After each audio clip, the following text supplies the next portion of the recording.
I won't put it back any further. I'm just so sick of seeing this guy, man. I'm just so sick of seeing this guy. Oh my god. This, I didn't even realize. Look at the flag placement over Elon's face at the AFD. Incredible. Was that intentional? The Independent, was that intentional? That has to be. That's really good. You can choose the thumb. Okay, okay. That's pretty good. I didn't notice that until now. Okay, well, let's take it. The audio I'm hearing from my side is I can't hear you. So hopefully this is coming through. Please confirm that you can hear me okay? Oh my god. I'm sorry. Great opening to a rally, man. Really compelling stuff. So Elon has been throwing his support behind the AFD. He did so, of course, during Inauguration Day when he sieg-heiled twice. And again, if you ever want a reminder, like, don't let the gaslighting hit you, go look at the clip again. He's sieg-heiling. I genuinely think that Elon, who has very poor impulse control and is not very good at socializing, wanted to do a more ambiguous gesture, but failed and did a very unambiguous gesture, but ultimately wanted to do, like, he knew what he was doing. It wasn't an accident. He just f***ed up because he wanted to be more ambiguous with it. You know, he wanted there to be a bit more plausible deniability than there actually was. Because since then, he hasn't even denied it. Because Elon's a Nazi. He likes Nazis. You know, he hasn't gone out and said, like, that was not my intention. I apologize, blah, blah. He's just been doing the, like, haha, the liberal media's obsessed with saying I'm a Nazi, laughing, crying emoji. Well, let's see how they react to this. And it's like a photo of Kamala Harris doing this. You know, you get it. So we know. He comes from a long line of Nazis. Yep, apartheid, South Africa, grandparents' Nazi party. Yeah, we know the whole thing. Yes. I don't know, raise your hand or something. Okay, all good? Yes, can hear you. Okay, great. Wow. Well, first of all, I wanted to really say that I'm very excited for the AfD, and I think you're really the best hope for Germany. Nothing says AfD Germany first, bringing back the Fourth Reich, than a South African turned American immigrant video calling in from the other side of the Atlantic to your rally. Elon has been trying to win the graces of other far-right movements because he is himself far-right, though not enough so that he won't take advantage of H-1B visa workers. But isn't that always the case, man? Nazis love doing that shit, you know? They love doing that shit. They love taking advantage of the labor of the people they declare to be inferior. They love those people. They always do that shit, man. It's just, it's brain disease. It's brain poison. But anyway, so he calls in the AfD rally here. He's been trying to, like, aggressively back them, which, by the way, is this normal for a, is this normal for, like, a White House official and close ally to the president to just, like, casually call in to far-right rallies just on Zoom? You know, hey, what's up, guys? I'm telling you guys, capital is international. Also, Germans don't even like Elon Musk. I think it's less than in America at the very least. The AfD is polling at around 20% ahead of the February 23rd legislative election. I think Elon's support within Germany is around that same point. Anyway, let's just get to his Hitlering. Let's just get to his Hitlering. I think some things that something I think that is just very important is that people take pride in Germany and being German. This is very important. It's okay to be proud to be German. This is a very important principle, and it's okay. It's good to be proud of German culture, German. I watched most of the live. They loved him in the live chat. Yeah, you were watching the live chat for a Nazi rally. Of course they liked him. I'm talking about Germany broadly. Not that doesn't even just pre-select for AfD supporters. That pre-selects for the AfD supporters who are so online. They're following Elon Musk talking at a virtual rally, you know? Values, and not to lose that in some sort of multiculturalism that dilutes everything. You know, obviously, like, this is just straightforwardly Nazi propaganda. These are Nazi talking points with no ambiguity. There's no, like, euphemism or whatever. He calls in, essentially says, like, it's okay to be white. Don't allow multiculturalism to destroy who you are. It is just straightforwardly what Nazis say, hey, what does the ADL say about this? Suspiciously quiet, but they do love how supportive Elon Musk has been of Israel over the past few years. I think we want to have unique cultures in the world. We want to have people that have, you know, we don't want everything to be the same everywhere, where it's just one big sort of soup. You know, we want to have... 2 points to this. For one, Nazis like to say this as well, that they're not anti-diversity and they want to protect diversity by keeping different people in different places. The problem with this is that one of the most vibrant, rich, unique cultures in the world, where you can step 2 blocks and be in a whole different environment, is what city, folks? New York City. Immigrant haven, immigrant capital. New York City is not only culturally unique block to block, borough to borough. New York City is a cultural exporter. There is a world within New York City. Like, I'm just talking one city. I'm not saying it's only New York City. I'm just saying the idea that having a bunch of different people from different walks of life, countries, religions, ethnicity, skin tones, whatever in one area homogenizes it is just wrong. The most homogenous part of the United States is the infinite flyover country that follows along the major interstate highways. If you're just like following the roads around America and you stop in side town, whatever, you can stop at 1,000 places and not one of them will stick in your head because they're all the same. Deprived of any unique culture, deprived of any population growth, of any change, they stagnate and become nothing. American small towns used to be worth something. Now go to them. They're shit. Why? Because material forces have dragged culture and wealth production into the cities. And there's goods and bads to that. But it's a pretty clear indicator. If all these small towns, all these little restroom stops across the highway are still 99% white, why are they all the same? When there's so much vibrancy in a place like New York City. They know this. I'm saying it to retort to a point they're pretending to make. The real thing they believe is that white people are better than non-white people. They don't actually care about the concept of diversity or even having unique, vibrant urban spaces. They don't care about anything except hatred towards non-white people. Nobody actually approaches positions like this from a, I'm just trying to make my city safer, cleaner, and more interesting. Nobody does. It always comes from hate, and the post hoc rationalizations follow. There's something that Nick Fuentes said, because he's often more telling, I think, than he needs to be about like the underlying thought processes. He said something like, I don't actually really care that much about the economy. I just don't want America to look like India.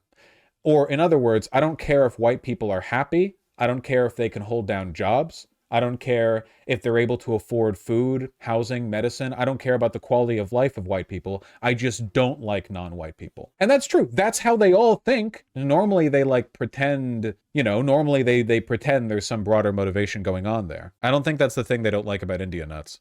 Something where it's, you go to different countries and you experience a different culture, and it is unique and special and good.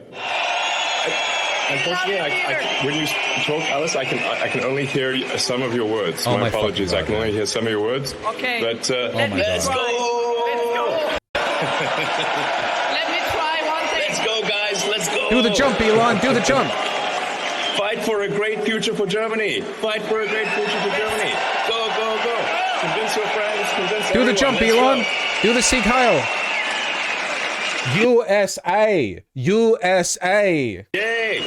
Yay! Be excited about the future, and if you want to make the future great, if you want the future to be great, you need to make it great and fight for the future to be great. That's how it becomes. Holy shit, the charisma. I'll never get over this, man. Jesus fucking Christ. If you want the future to be great, you've got to make it great. Yeah. Go Steelers. I don't know. Great. He couldn't do the non-Sieg Heil because that'd be illegal in Germany. That's true. In German media, they actually had to censor his Sieg Heil because it's illegal to show it in German media. He should have done it again. He should Sieg Heil while jumping. I think he should too. Anyway, since the inauguration, Elon's been, I can't really say that he's been quiet, but tonight, Elon Musk making light of a gesture some found offensive at an inauguration celebration Monday. And I just want to say thank you for making it happen. Thank you. Some critics saying this hand motion looked like a Nazi totally unambiguous, dude. salute This morning, Elon Musk Oh, show the second one. He did it twice in a row. He did it twice. on X with a message containing a series of Nazi-related puns. This is what the ADL got mad at him for. Finally, the ADL got angry with him for being a Nazi. It was like he was... Do you have any idea how anti-Semitic you have to be for the ADL to care even though you support Israel? Remarkable stuff. Okay, so we're catching up on the timeline here in this video. $500 billion artificial intelligence initiative called Stargate. Got mad about the AI initiative. $250 million. That included a daily $1 million giveaway to registered voters who signed a petition in Battleground, Pennsylvania. If you already believe in the Constitution, We've already gone over this. Okay, this video didn't contain the information that I thought it did. It contains what I thought it contained, at least, was a video version of the information in here. Elon has not been held in high favor within the West Wing. Susie Wiles, the president's chief of staff, has denied the billionaire touted as, quote, the real vice president, a permanent office in the heart of the White House.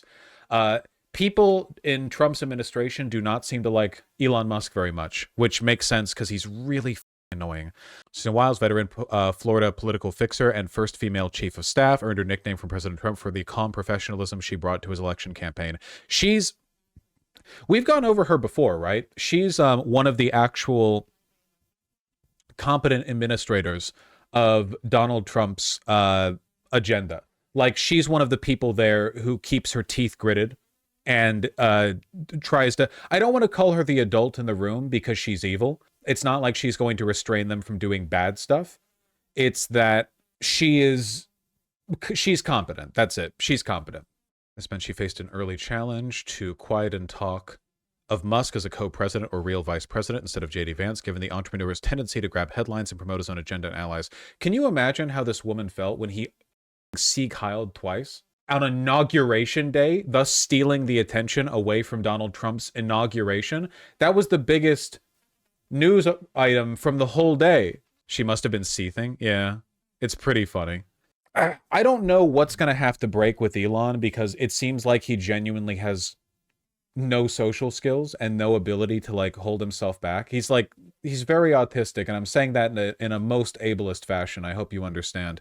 So I don't know at what point things are going to break with him, but it's important to understand that as powerful as Elon Musk is, he is not, quote unquote, in the room. You understand? You know, the room where it happens. We've all seen Hamilton, the greatest and most honest depiction of America's political founding ever created. He's not in the room, so he's not the shadow president. He is to an extent, but the shadow president is maybe the loudest voice from that cabinet is Elon Musk, but in reality, the shadow president is capital. Elon represents an enormous amount of capital, but a lot of Elon's wealth is tied up in like Tesla share prices or Tesla stock, you know? It's not like he doesn't have liquid currency to throw around, but basically Elon is what you get when you have a oligarch who is maximized for attention seeking. Does that make sense? Like, he's exceptionally wealthy, sure, but he's also as loud and out and about as you can get while in that position, you know? And that wealth doesn't necessarily translate. Like, the wealth is great. It doesn't necessarily, like, allow him power proportional to either his wealth or his propensity for getting up in front of the camera. It's not just about how much money he has, you know? It's about what you control. There are definitely richer, quieter people. Yeah, I would say that the quieter people are probably the more powerful ones here. And I keep going back to the MIC, but, you know, it is definitely that. It is definitely that. Like Russian oligarchs, to an extent, yeah. There is definitely, like, a lot of sway you could go with there. I mean, Putin himself is one of the oligarchs. He isn't just with the oligarchs. Anyway. I do like how the Times article is girl bossing Wiles. Nobody knows better than Wiles, with her long experience of managing men with big egos, just how hard it will be to restrain Musk, who continues to make frequent visits to the West Wing. I mean, it's probably not wrong. It's just, there's a reason why you don't see her get in front of the camera as often, you know? Who is she? You have to pay attention to the streams. You don't get anything from the streams if you don't pay attention to the streams. You have to pay attention to them to get something from them. It's very important. Have you seen this? No, because when I click on a Business Insider article, it says, have an account, log in. unlimited access, unlimited possibility, special introductory offer, cancel anytime, and then it asks for my money, which I'm not giving Business Insider. I think Elon is a lightning rod for Thiel and Anderson and them. He's pulling aggro. Well, Thiel has a lot less clout than Musk does, like by far, you know? And by the way, Thiel makes Musk look like a competent orator, okay? Thiel makes Musk look like Barack Obama. You know, I don't know how much sway he really has here. Thiel has Vance for what it's worth. Not much. What am I trying to get at here? I'm trying to get at the fact that Musk could never keep going on the way he has been going on for that much longer. I don't know how things are going to go with the election in Germany, but I genuinely think that how they go is going to determine how long we have Elon operating as like the co-president, basically. Because if the AFD underperforms, even after getting boosted and glazed by Elon nonstop, and keep in mind, they have Twitter in Germany too. Everything that his ownership of Twitter did in America, it applies over there as well. If the AFD underperforms relative to people's expectations, despite his very aggressive support for them, that might be a massive blow against the perception that Elon's political allegiance is that worthwhile. Does that make sense? Oh, here we go. Elon Musk Doge is coming for the penny. That's probably a good thing. Wasn't there an CGP Grey video on this a while ago? That the penny is kind of like completely useless at this point? That's fine. Maybe he also saw that video. In fact, it's Elon Musk, so in all likelihood, he did see the video. When was the last time you paid with pennies? I mean, I don't even know. Now lucky pennies are going to be even more lucky. The AFD has been overperforming on Twitter so much it's obviously Elon. Well, we'll see how much of a difference it makes. Nothing subtle about this. Well, Bundestag parliamentary members of the AFD in blue tweeted about 400 times their impressions amassed to just under 40 million. So this is the AFD, and these are the other German parties, like the members of the Bundestag. To be fair, part of this is Elon's influence. Part of this is also the fact that I don't hear about any German parties apart from AFD because it seems like the rest of them are too busy kissing Israel's boots.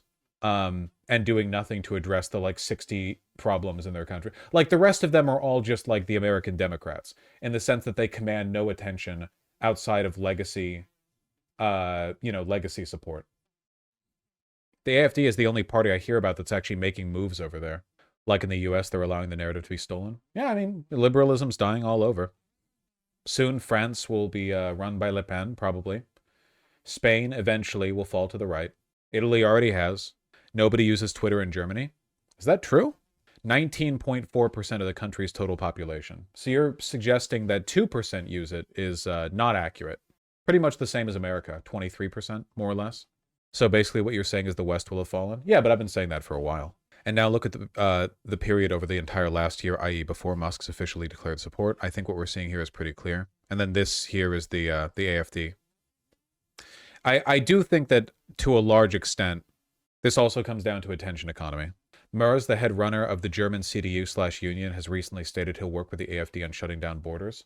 Wow, where have I heard that one before? So-called moderates and liberals who oppose the far right, but actually on the border, I think maybe we could find some agreement. Yeah. The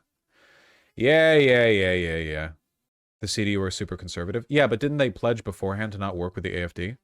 Only Die Linke isn't completely cucked out to the far right. Yeah, and they're pulling at like 5%, which is higher than how they used to pull. So, you know, you get what you can, I guess.